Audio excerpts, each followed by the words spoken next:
Everest.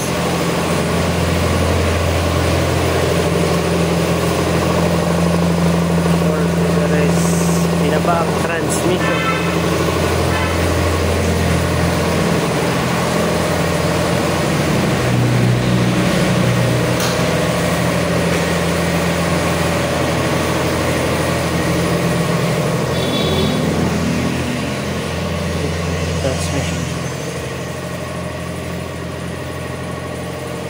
Isang maulang Monday morning mga ka-automatic for life. Muli dito tayo sa Global Pinoy Automatic Transmission Specialist, silang branch. So ito ay automatic transmission ng Ford Everest na 2007, which is 555 automatic transmission.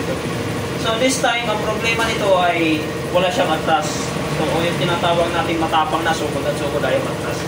It means ang problema niya nung pagkatapos natin buksan ay siyempre yung kanya reverse gun o yung tinatawag mo yung clutch gun. So ayan, durog ka siya rito, purpur na rin to.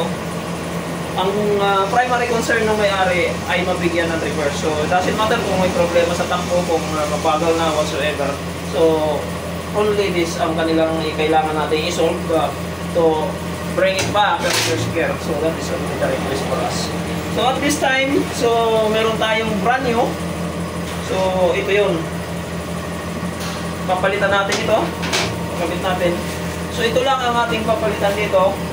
The rest is yung mga rebuilding kit natin dyan is as is.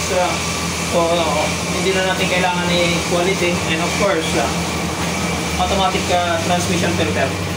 So the transmission filter and the clutch pump. So ito lang ang gagawin natin. So okay na tayo doon. Kailangan lang mabigyan lang siya ng reverse. So, start tayo mag-reverse, pag-rebuild. So, ito na yun. So, ayan. Lalagay na natin itong bagong reverse bank. So, ito po ay upon your request na mabigyan lang kayo ng reverse. So, ang pinag-usapan na to ay recorded and of course with CCTV and meron pang flow chart.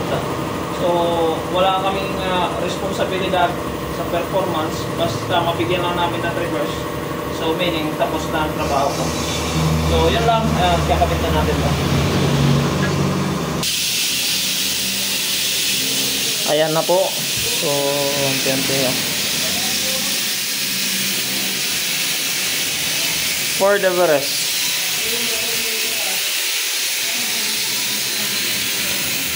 So, ongoing po yung ating process para sa paggagamot ng sakit nitong sasakyan na to na walang atras.